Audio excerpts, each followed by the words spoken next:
तो हेलो बच्चों, स्वागत है आप सभी का राहुल एकेडमी की एक और बेहतर वीडियो में। तो प्यारे बच्चों, आज की इस वीडियो में हम लोग पढ़ने वाले हैं क्लास 10th के चित्रकला में प्यारे बच्चों सभी महत्वपूर्ण बहुविकल्पी प्रश्न जो आपके बोर्ड के एग्जाम में 100% इसी में से पूछे जाएंगे। तो प्यारे बच्चों, वीडियो शुरू करने से पहले यदि आप हमारे यूट्यूब चैनल पर पहली बार आए होंगे तो चैनल को सब्सक्राइब कर लीजिए।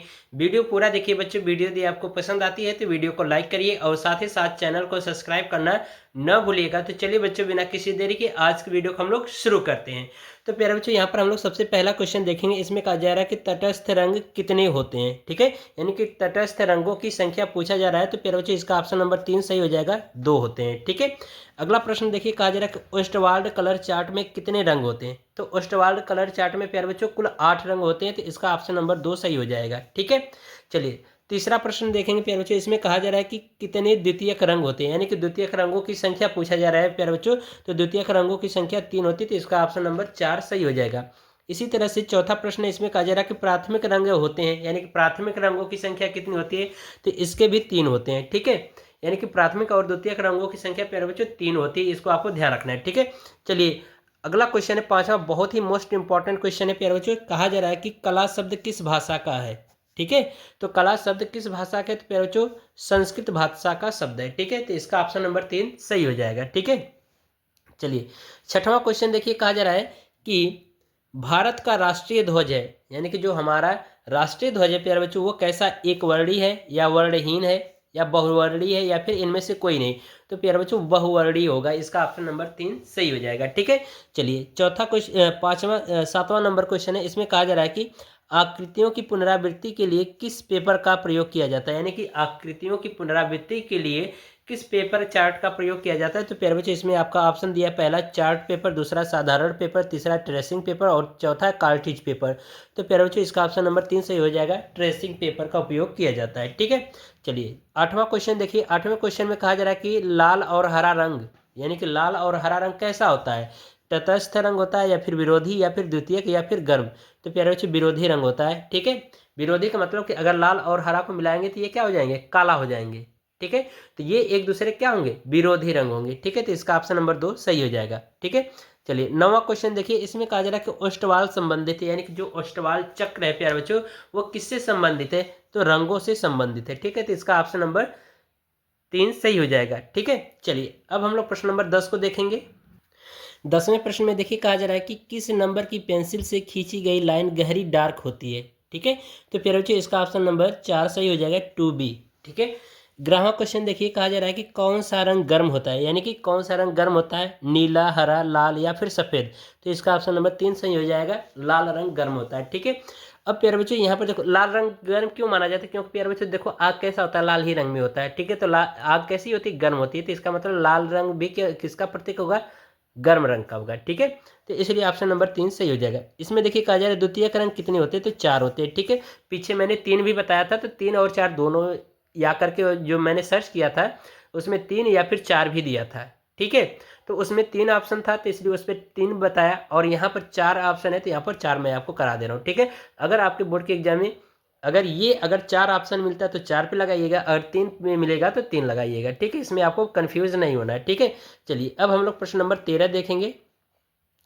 प्रश्न नंबर 13 में देखिए, कहा जा रहा है कि सफेद का विरोधी रंग कौन सा है। प्यारे बच्चों, सफेद का विरोधी रंग कौन होगा, काला होगा, क्योंकि सफेद में हम क्या करें, काला रंग मिला देंगे तो वो भी काला हो जाएगा। ठीक है, तो इसलिए सफेद का विरोधी रंग कौन सा होता है, काला रंग होता है। तो ऑप्शन नंबर 2 सही हो जाएगा। ठीक है, इसमें देखिएगा, कहा जा रहा है कि सूर्य की रश्मियों में कितने रंग होते हैं। सूर्य की रश्मि, रश्मि मतलब प्यारे बच्चों क्या होता है, किरण। ठीक है, तो सूर्य की किरणों में कितने रंग होते हैं। तो प्यारे बच्चों, सूर्य की जो रंगों में जो किरणें होती हैं, सूर्य की रश्मियों में जो किरणों की रंगों की जो संख्या होती है वो कुल कितनी होती है, 7 होती है। ठीक है, क्योंकि वह 7 रंगों से मिलकर के बनी होती है। इसका ऑप्शन नंबर 1 सही हो जाएगा। ठीक है, चलिए 15वां क्वेश्चन देखिए, कहा जा रहा है कि हरा रंग आंखों पर कौन सा प्रभाव डालता है, सामान्य, गर्म, ठंडा या फिर कोई प्रभाव नहीं।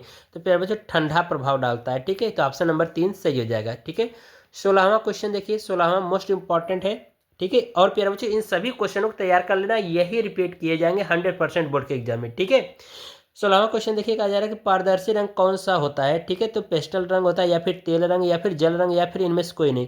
तो प्यारे बच्चों ऑप्शन नंबर 3 सही हो जाएगा, जल रंग। ठीक है, जल रंग हमारा कैसा होता है, पारदर्शी रंग होता है। अब इसके बाद देखिए कहा जा रहा है कि 17 में इंद्रधनुष में कितने रंग होते हैं। प्यारे बच्चों ये तो सबको पता होना चाहिए कि इंद्रधनुष में कितने रंग होते हैं, तो 7 रंग होते हैं। ठीक है, इसलिए ऑप्शन नंबर 2 सही हो जाएगा। ठीक है, चलिए अब हम लोग प्रश्न नंबर 18 देखेंगे। प्रश्न नंबर 18 में देखिए कहा जा रहा है कि निम्न में से सबसे मोटा ब्रश कौन सा है। ठीक है, तो फिर बच्चों नंबर 1 वाला जो होता है ये सबसे मोटा ब्रश होता है। ठीक है, चलिए 19वां क्वेश्चन देखिए, इसमें कहा जा रहा है कि पीले में लाल रंग मिलाने से कौन सा रंग बनता है। यानी कि अगर पीला रंग है प्यारे बच्चों, अगर उसमें हम क्या करते हैं लाल रंग मिला देते हैं तो कौन सा रंग बना देगा, नारंगी बना देगा। ठीक है, तो ऑप्शन नंबर 1 सही हो जाएगा। ठीक है, चलिए 20वां क्वेश्चन देखिए, और प्यारे बच्चे 20 थे बहुविकल्पी प्रश्न आएंगे। कुल मिलाकर के मैंने 30 बहुविकल्पी प्रश्न लिए, मोस्ट इंपॉर्टेंट है, इसी में से आपके सभी क्वेश्चन मिलेंगे। ठीक है, तो 20वें में देखिए कहा जा रहा है कि निम्न में से कौन सा रंग शीत रंग है, यानी कि काला या फिर श्याम, ठीक है, सुनहरा या हरा या फिर नारंगी। तो प्यारे बच्चों हरा रंग जो होता है ये हमारा शीत रंग या शीतल रंग कहा जाता है। ठीक है, तो ये ऑप्शन नंबर 3 सही हो जाएगा। ठीक है, चलिए प्रश्न नंबर 21 में देखिए कहा जा रहा है कि बनावट की दृष्टि से आलेखन कितने प्रकार के होते हैं। ठीक है, तो 4 के या 2 के या फिर 3 प्रकार के या फिर 6 प्रकार के, तो ऑप्शन नंबर 3 सही हो जाएगा, 3 प्रकार के होते हैं। ठीक है, चलिए 22वें वाले क्वेश्चन में देखिए कहा जा रहा है कि एकाकी रंग संगति में कितने रंगों का प्रयोग होता है। ठीक है, तो प्यारे बच्चों 1 रंग का प्रयोग होता है, इसका ऑप्शन नंबर 1 सही हो जाएगा। ठीक है, मोस्ट इंपॉर्टेंट क्वेश्चन है। और यहाँ पर देखिए 23वें में कहा जा रहा है क्या सरल रेखा लयात्मक होती है, तो नहीं होती है। तो प्यारे बच्चों इसका ऑप्शन नंबर 2 सही हो जाएगा, नहीं। 24 नंबर का क्वेश्चन देखिए, इसमें कहा जा रहा है कि सलेटी रंग किन रंगों के मिश्रण से बनता है। ठीक है, तो ये मोस्ट इंपॉर्टेंट क्वेश्चन है, इन सभी क्वेश्चनों को तैयार कर लेना, सभी के सभी आपके बोर्ड एग्जाम में पूछे गए प्रश्न हैं। ठीक है, तो इसमें प्यारे बच्चों ऑप्शन दिया गया है काला और सफ़ेद, नीला और सफ़ेद, या फिर पीला और सफ़ेद, या फिर भूरा और सफ़ेद। तो इसका ऑप्शन नंबर 1 सही हो जाएगा, काला और सफ़ेद इनको मिलाने से कैसा रंग बनता है, सलेटी रंग बनता है। ठीक है, चलिए अब हम लोग क्वेश्चन नंबर 25 को देखेंगे। क्वेश्चन नंबर 25 में कहा जा रहा है प्यारे बच्चों कि मोनोक्रोम क्या है। ठीक है, तो यहाँ पर आपको ऑप्शन दिया गया है रंगों का मिश्रण, या फिर रंगों का गाढ़ापन, या फिर एक ही रंग के विभिन्न तान या टोन, या फिर रंगों की विविध तान या शेड होते हैं। तो प्यारे बच्चों इसका ऑप्शन नंबर 1 सही हो जाएगा, रंगों का मिश्रण। ठीक है, अब यहाँ पर हम लोग प्रश्न नंबर 26 देखेंगे। इसमें कहा जा रहा है कि टिंट रंग कौन सा है। ठीक है, पीला, नीला, हरा या फिर सफ़ेद। तो प्यारे बच्चों इसका ऑप्शन नंबर 2 सही हो जाएगा, पीला, यानी कि जो नीला जो रंग होता है ये टिंट रंग होता है। ठीक है, चलिए अगला क्वेश्चन देखेंगे, 27वां क्वेश्चन देखेंगे। इसमें प्यारे बच्चों देखिए कहा जा रहा है कि चारकोल क्या है, ग्रेफाइट, लाल रंग या तैल, या फिर इनमें से कोई नहीं। तो जो प्यारे बच्चों चारकोल होता है वो क्या होता है, ग्रेफाइट होता है। ठीक है, तो ऑप्शन नंबर 1 सही हो जाएगा। ठीक है, चलिए 28वां क्वेश्चन देखिए। 28वें क्वेश्चन में कहा जा रहा है किन 2 रंगों के मिश्रण से हरा रंग बनता है। ठीक है, तो प्यारे बच्चों पीला और नीला अगर मिला दे तो ये हरा रंग बना देगा, तो ऑप्शन नंबर 2 सही हो जाएगा। ठीक है, चलिए अगला प्रश्न देखते हैं। कहा जा रहा है कि सूर्योदय के समय क्षितिज का रंग होता है। तो प्यारे बच्चों यहाँ पर आपका ऑप्शन नंबर लाल हो जाएगा। ठीक है, प्यारे बच्चों लाल और नारंगी दोनों होता है, यानी कि लाल या फिर नारंगी। ठीक है, तो इसमें दोनों है, लेकिन यहाँ पर क्या है कि ऑप्शन तो है नहीं कि ऑप्शन नंबर 3 और 4 सही होगा, लेकिन इनमें से कोई एक चुनना होगा, तो चाहे आप इस पे लगा दीजिए चाहे इस पे, लेकिन वैसे ज़्यादातर लाल ही होता है। ठीक है, तो इसलिए मैंने लाल पे लगाया है। ठीक है, चलिए लास्ट क्वेश्चन देखेंगे। इसमें कहा जा रहा है कि अजंता के चित्रों में किस रंग का प्रयोग किया गया है। ठीक है, यानी कि जो अजंता की गुफा है उसमें जो प्यारे बच्चों चित्र जो बनाए गए उन चित्रों को कलर करने के लिए, यानी रंगों को भरने के लिए उसमें कौन सा रंग प्रयोग किया गया है। तो प्यारे बच्चों इसका ऑप्शन आपका 3 सही हो जाएगा, खनिज रंग। ठीक है, यानी कि खनिज रंग का मतलब पेड़ पौधों के फूल और पत्तियों से मिला करके बनाया गया कुछ खनिज पदार्थों को मिलाकर के बनाया गया है, तो इसलिए इनको कहा जाता है खनिज रंग। ठीक है, तो इसका ऑप्शन नंबर 3 सही हो जाएगा। ठीक है, तो इस तरह से प्यारे बच्चों जो मोस्ट इंपॉर्टेंट क्वेश्चन है आपके चित्रकला पेपर के, ठीक है, वो कंप्लीट होते हैं। और आशा करते हैं आपको ये वीडियो पसंद आई हो। प्यारे बच्चों इन सभी क्वेश्चन को तैयार कर लेना, इन्हीं में से आपके बोर्ड के एग्जाम में 100% क्वेश्चन पूछे जाएंगे। ठीक है,